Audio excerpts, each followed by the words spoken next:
إن الحمد لله نحمده ونستعينه ونستغفره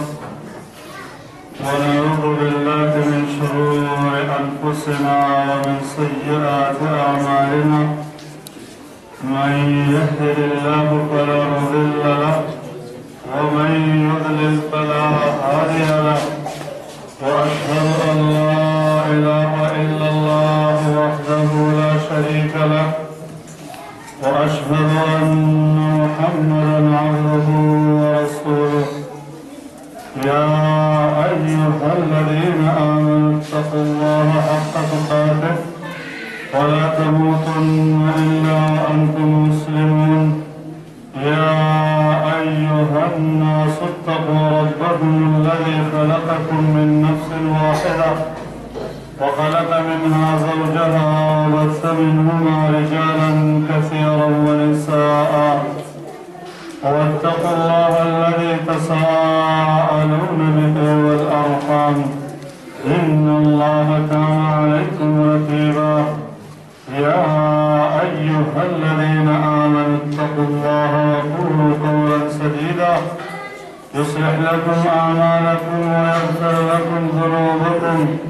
ومن يطع الله ورسوله فقد فاز فوزا عظيما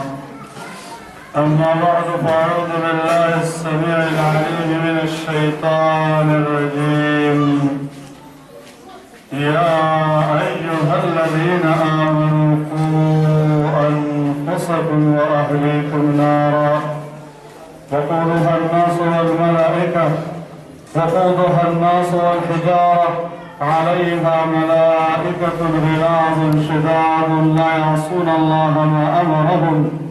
ويفعلون ما يؤمرون اللهم صل وسلم وبارك على عبدك ونبيك محمد وعلى آله وأصحابه أجمعين. دين الإسلام كرمنا عزت منذ يقين خبرت دی باندې سنس تسلی کېدلی شي چې د الله رب العالمین داسې بندګان په دې پورپیتندار کې موجود دي چې هغوی خپل زندګي د قرآن او حدیث د خدمت لپاره خرج کوي او د الله رب العالمین د دین د سربلندۍ لپاره کوششونه کوي. الله رب العالمین دې د دوی دا سعی او کوشش اخلاص باندې بنا کی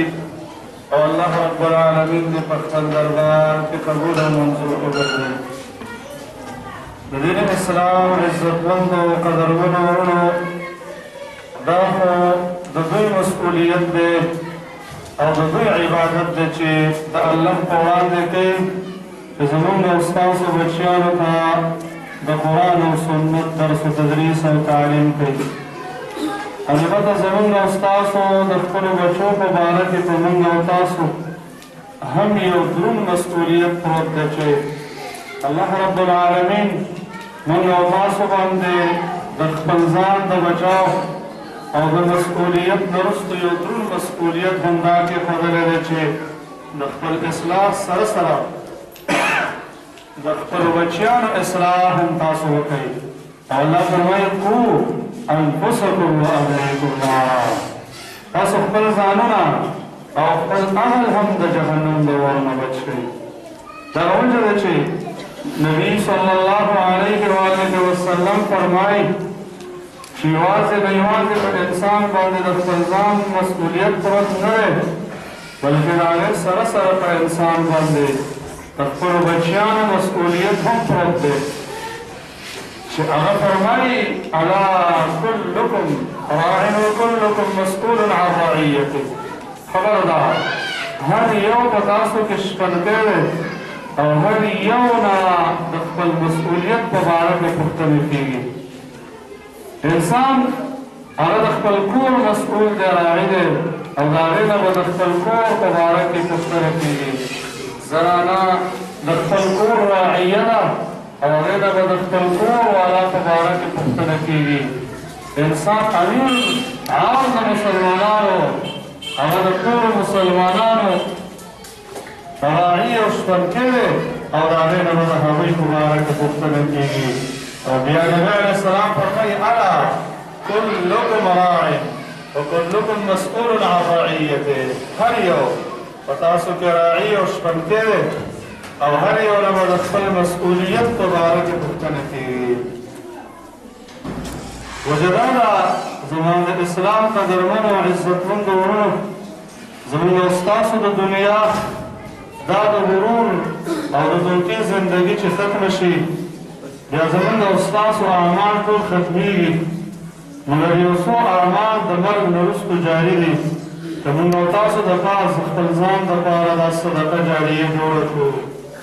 لکه چې نبي علیه السلام فرمایي اذا مات ابن آدم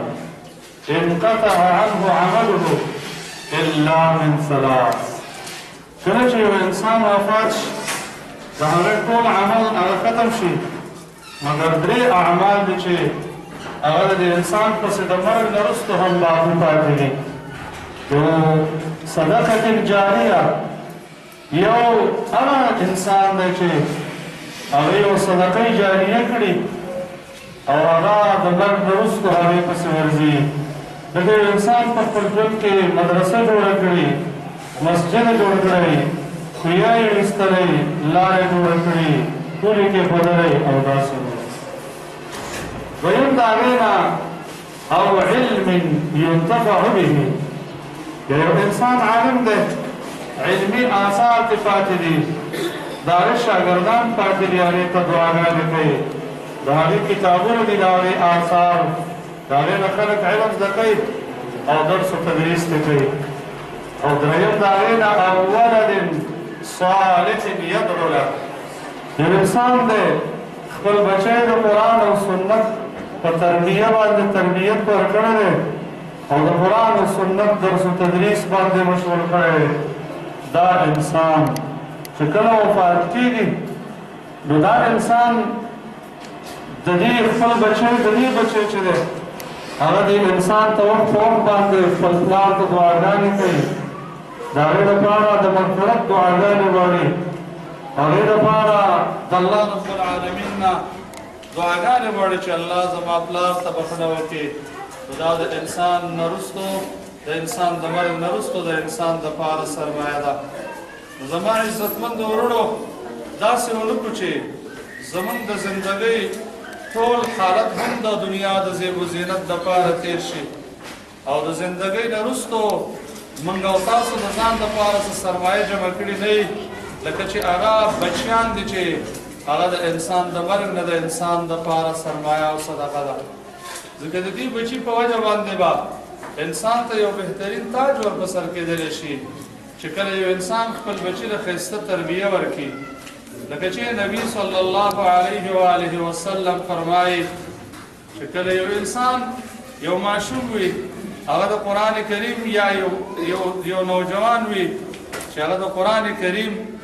درس و تدریس وکړي قرآن یاد کړي قرآن حفظ کړي نو د دغه انسان مور او پلار ته به په ورځ د قیامت باندې یو تاج ور په سر شي چې د هغې تاج روښنایي به داسې لکه څرنګه چې د دې لمر د روښنایۍ نه به د هغې روښنایي بهتره وي زموږ او تاسو د عظیمه سرمایه الله راکړې ده زموږ او ستاسو بچیان او که دا صحیح طریقې سره استعمال کړو د دې اهتمام او د دې تربیت وکړو نو په دغه وخت کې به زموږ او ستاسو په ورځ د قیامت بادشاهان به رانه جوړ شي سرداران به جوړ شي ځکه تاج سردار او سید ته ور په سر کېدلی شي نو په دې وجه باندې د دې بچیانو په موږ او تاسو باندې یو څه حقوق دي که دا حقوق مو ادا کړل نو یقیني خبره ده چې دا بچیان به زموږ دپاره د خیر سرمایه وي که مو ادا نه کړل زموږ او ستاسو دپاره به د خیر سرمایه نه وي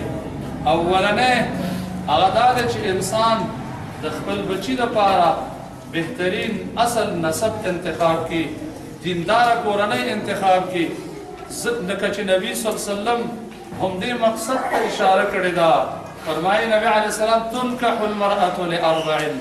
لمالها ولحسبها ولدينها فاظفر لذات الدين ولجمالها فاظفر بذات الدين تربت يداك زنانه د څلورو صفاتو د وجې نه نکاح کېږي، د مال د وجې نه، د ښایست د وجې نه، د نسب د وجې نه، د څلورم د دین د وجې نه. نبي علیه السلام فرمایي دین د وجې نه انتخاب وکړئ،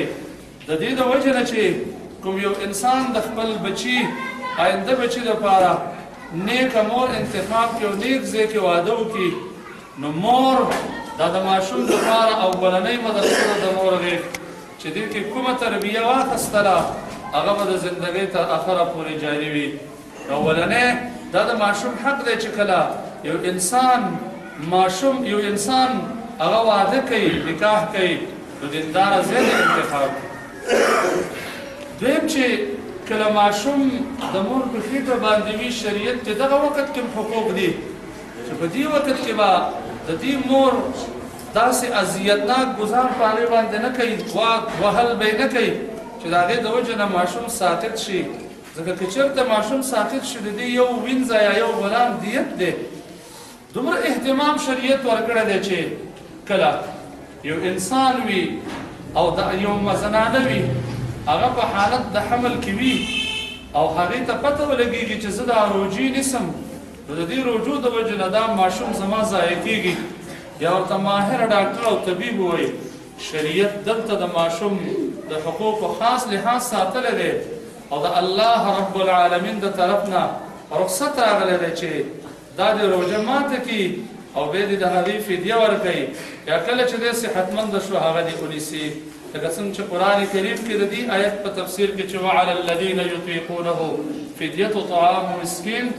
عبدالله ابن عباس رضی الله عنهما او عبدالله ابن عمر رضی الله عنهما نه هم دغه تفسیر نقل دی. بیا چې کله ماشوم پیدا شي الله رب العالمین په دغه وخت کې په مور باندې د ماشوم یو ضروري حق کېښودلی دی چې الله فرمایي والوالداتو يرضعن أولادهن حولين كاملين لمن أراد أن يتم الرضاعة. میندې به خپل ماشوم بچي ته چې دی 2 کاله مستقل چې دی رضاعت ورکوي او د دې په باره کې تفصیلي احکامات د رضاعت بیا سورة البقره کې الله رب العالمین فرمایلی دی. ګوره دا یو حق د شریعت دې ته ډېر اهتمام ورکړی دی. بیا د هغې نه وروستو چې کله ماشوم 2 کلنۍ ته رسېږي شریعت د دې د تعلیم په باره کې ضروري اقدامات کړي دي او خاص احکامات او ارشادات یې فرمایلی دي. نبي کریم صلی الله علیه وسلم فرمایي مروا اولادکم اذا بلغوا 10 سنین، خپلو بچیانو ته په مانځه باندې حکم وکړئ مروا اولادکم بالصلاة اذا بلغوا 7 سنین او 7. چې کله ماشوم 2 کلنۍ ته ورسېږي شریعت حکم دی د مانځه امر ورته وکړه، او چې کله 10 کلنۍ ته ورسېږي بیا په دې مانځه باندې ووهئ او وفرقوا بینهم فی المضاجع، دوی د بسترې د ځایونو د اوسېدلو ورته جدا کړئ. بلکې د هغې نه علاوه ماشوم چې اولنۍ خبره هغه خوله کولاوئ الله د طرف نه په دې وخت کې حکم دی چې لا اله الا الله تلقین ورته وکړئ. اولنۍ خبره چې ماشوم په هغې باندې خوله کولاوئ هغه لا اله الا الله ان خیر ما تفتحون به افواه صبیانکم لا اله الا الله. ځکه چې کله ماشوم د هغې د 10 کلنۍ نه اوچت شي بیا د تربیې د تعلیم د قرآن او سنت درس و تدریس لکه څرنګه چې مخکې آیت کې ذکر شي چې قوا انفسکم واهلیکم نارا،